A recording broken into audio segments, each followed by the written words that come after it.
Hi, I'm Peter Adamson, and you're listening to the History of Philosophy podcast, brought to you with the support of the Philosophy Department at King's College London and the LMU in Munich, online at historyofphilosophy.net. Today's episode, By Appointment Only, Political Philosophy in the Second Scholastic. I closed the last episode by saying that there's a close connection between the Iberian scholastics' theories of law and economics and their political philosophy.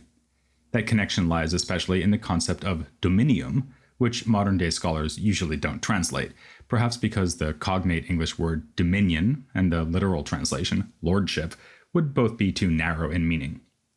For the scholastics, you have dominium over something and are the dominus over it if it is lawfully under your control. Thus, according to Molina, humans even have natural dominium over their own actions, though it is God who is the dominus of human bodies, which is why suicide is sinful. Once private property is introduced into human affairs, under the law of nations, people can have dominium over other things, namely whatever they legally own. This is very close to, if not the same as, saying that people have a right to use the things they own. This is why I can't show up at your house without your permission, start eating your food, and sleeping in your bed. When Goldilocks did that to the three bears, she was infringing on their rights because they had dominium over the house, the bowls of porridge, and the beds. Or at least she would have been if they weren't bears. Molina tells us that animals have no rights because having rights and dominium presupposes being able to use reason. Molina defines a right as a capacity to do something, obtain something, or demand it, and relates this to the concept of ownership as follows. When we say that someone has a right to something, we do not mean that anything is owed to him, but that he has a power over it, and it would cause him injury to contravene that power. Notice that he here defines rights positively, not negatively. In other words, a right is directed at something particular that is under your control. It isn't that by default you have a right to do or use whatever the law does not forbid. Molina's definition also suggests another close connection between dominium and power, since if you have a right to something, or dominium over it, then it is under your power. This brings us to what we're interested in for today's episode, namely political power. In this context, translating dominium as lordship or dominion seems more natural. Like dominium over one's possessions, political dominion is not simply part of the natural law. All governments of whatever form exist only because humans have decided to set them up, even if humans are, as Aristotle said, political animals and have a natural tendency to form into political communities. Much as they decided to allow certain people to own certain things, they decided to appoint certain people to exercise authority over them. Also, as with private property, this is an artificial measure we need because of humans' fall from grace. Perfectly good people would not need laws, but would spontaneously do the right thing. Given that we are far from perfectly good, state authority is created to ensure that the common welfare is promoted insofar as is possible. Just like anything else introduced through human law, political authority must never conflict with the natural law, but that leaves plenty of scope for different forms of government. Vittoria observes that a constitution does not need to be perfect in order to be legitimate. Unsurprisingly, the Iberian scholastics living under the kings and queens of Spain and Portugal praised monarchy as the most perfect form of rulership. But the Commonwealth can also decide to be ruled by an oligarchy or to rule itself as a democracy. What counts is the consent of the people to a government, not the type of government they consent to. Whatever the constitutional mechanisms, the goal is always the same. People subject themselves to state power because it is rational to do so. Here we come back to another connection I've pointed out before, between the scholastics' political theory and their theory of causes. As you might remember, just 2 episodes ago, I finished off by saying that the creation of states is in a sense natural, because we have a natural desire to pursue the common good as a final end, final ends being one of the 4 types of cause in Aristotelianism. But in another sense, the state is artificial. It is brought into being through a rational process, whereby humans discern that they will be better off living under a government than living outside of all political organization. This sounds a lot like Thomas Hobbes, who, not much later, will famously say that people submit to a sovereign to escape from the state of nature. It seems clear that the scholastics' theory did pave the way for Hobbes, but their way of understanding the situation is quite a bit more optimistic.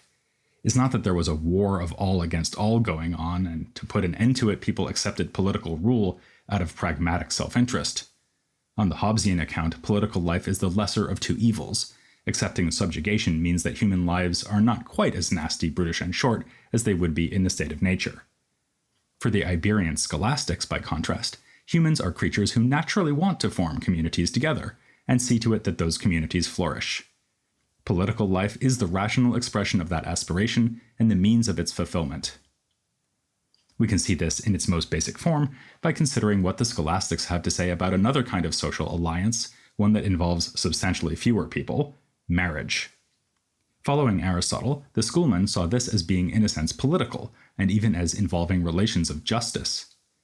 Marriage goes right back to the first humans, Adam and Eve. Their conjugal union came before their fall from grace, showing that even without sin, humans would still pursue some form of community with one another. The two spouses offer each other mutual aid and are seen as partners. This core idea means that scholastic treatises on the topic, like those by Vittoria, Tomás Sanchez, and Pedro Ledesma, give women a surprisingly equal status within marriage, even if they less surprisingly also think that wives should obey their husbands. For Ledesma, marriage is a perfect society, created and sustained through voluntary cooperation. Along similar lines, Molina said that it is shameful if a husband has to resort to punishment to get his wife to do as he wishes. It's noteworthy that community is more central to this understanding of marriage than procreation. Of course, the scholastics do think that reproduction and child rearing are important functions of marriage, but Sanchez explicitly says that a husband and wife may, without sin, have sex simply out of desire, and without intending to have children. Otherwise, why would we let infertile people get married? Perhaps even more surprising is that for Sanchez, marriage is not by nature permanent. He knows that outside Christianity, divorce is common, so clearly it is not part of the natural law, or law of nations, that the marriage bond should be unbreakable. The fact that it is so in the Christian faith is simply an imitation of Christ's unbreakable bond to the church. In other words, the whole "until death do us part" thing is purely theological and has no basis in natural reason. Thanks to romantic comedies, if not personal experience, we're all pretty familiar with the way that two people enter into the marriage bond. Two people fall in love, go out to dinner, one of them hides an engagement ring in the dessert, the other one swallows it by mistake, and so on.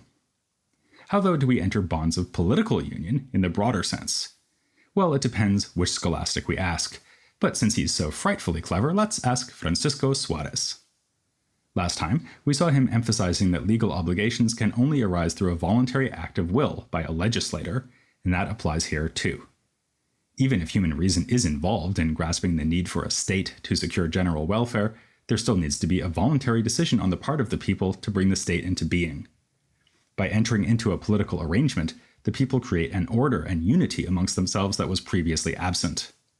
In fact, it is only after this decision is made that we can speak of a commonwealth as opposed to a mere agglomeration of individuals, or rather of families, since by marrying and having children, people had already fashioned smaller units of social order before they created the state.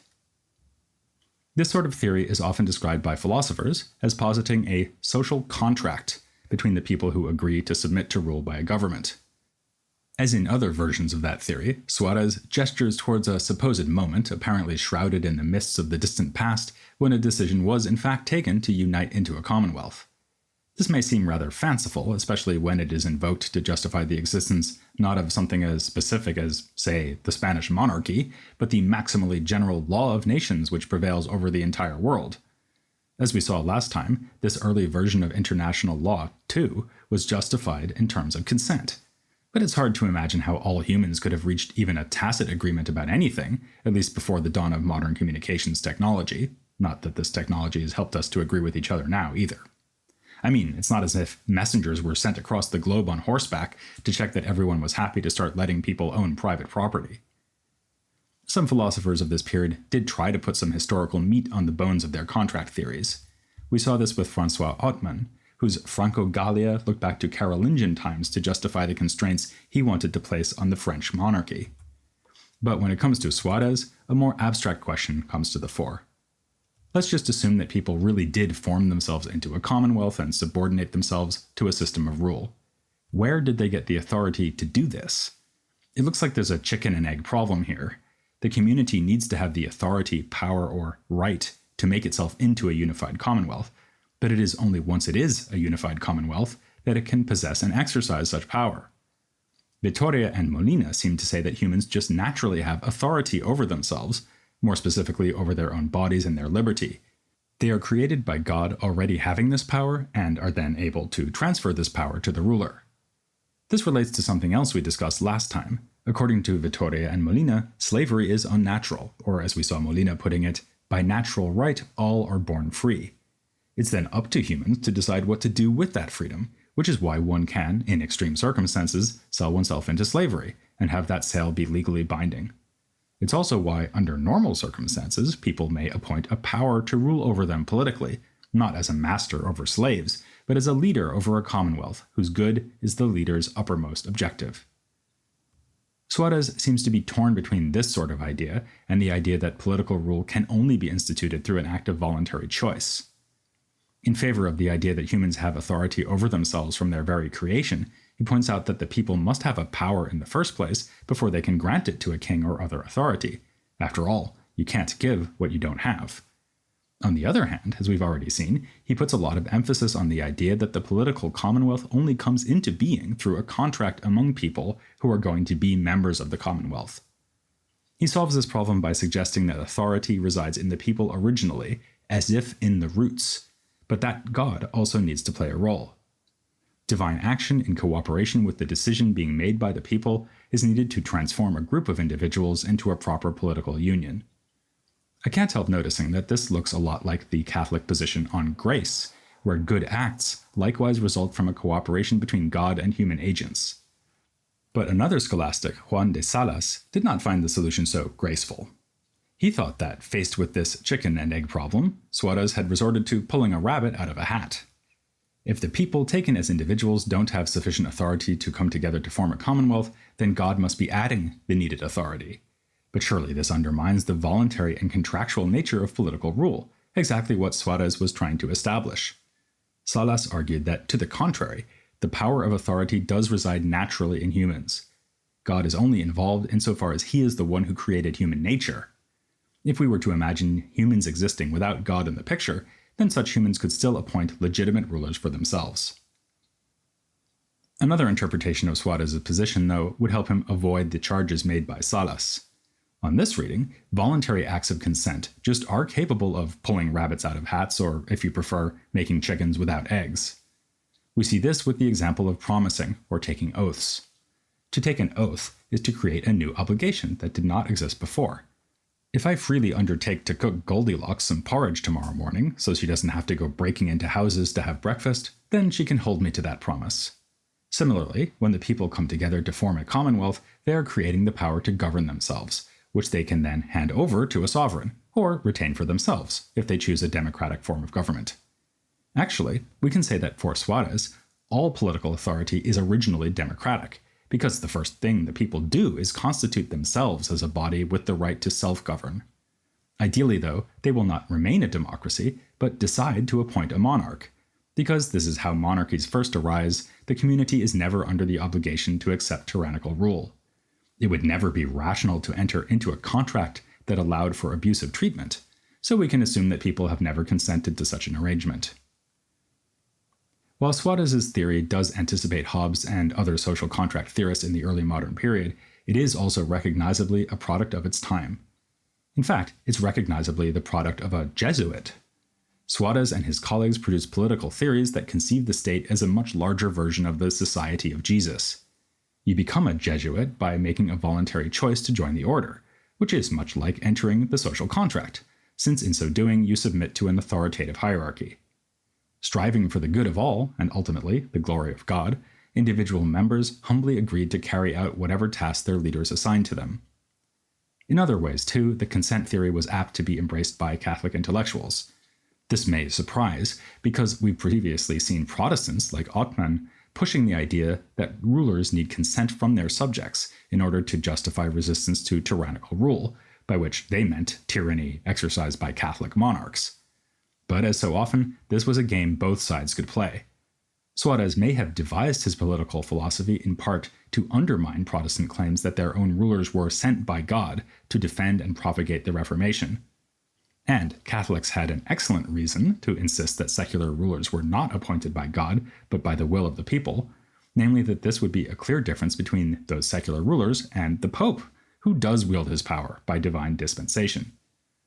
Here then we're seeing, not for the first time, how the religious disputes of the 16th century encouraged significant intellectual breakthroughs and the emergence of ideas that are often wrongly supposed to have emerged only a century or so later.